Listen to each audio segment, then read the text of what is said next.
Знамето на сириската опозиција беше подигнато во сириската амбасада во Москва, што е знак дека Русија го загуби клучниот сојузник на Блискиот Исток и сега мора да ја преиспита својата стратегија и сојузи во регионот.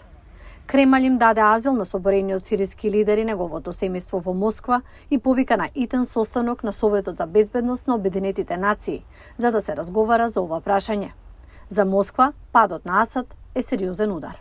Интервенцијата на Москва во Сирија беше начин да се покаже дека е глобална сила и дека има способност да влијае на работите надвор од незиното непосредно соседство. Така, мислам дека во однос на видот на геополитичките импликации, тоа покажува дека Русија е помалку моćна отколку што би сакала да му покаже на остатокот на светот.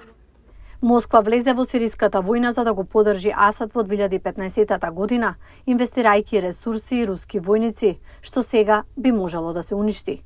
Аналитичарите велат дека други се тие кои ќе ги користат придобивките од падот на Асад по 13 годишната граѓанска војна во Сирија.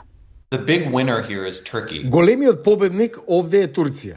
Мислам дека Ердоган е воодушевен што Трамп предложи дека ќе ги отстрани американските војници од Сирија. Влијанието на Турција станува покритично во оваа земја. Значи, Ердоган и Турција, нивните акции растат, додека акциите на Русија се намалуваат.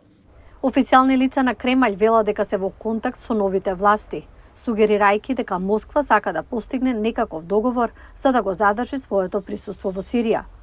Но улогата што ја имаше Москва во репресијата на сирискиот народ од страна на Асад може да биде сеќавање кое тешко може да се избрише.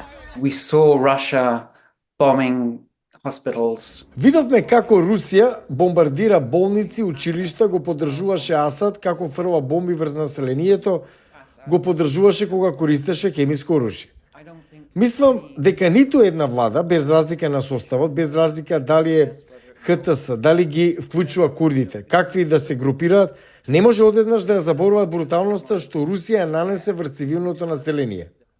Брзиот пат на владата за многумина беше незамислив пред еден месец, уништувајќи ја структурата на моќ за која некои луѓе до неодамна мислеа дека ќе трае, создавајќи нова ситуација која засега е нејасна.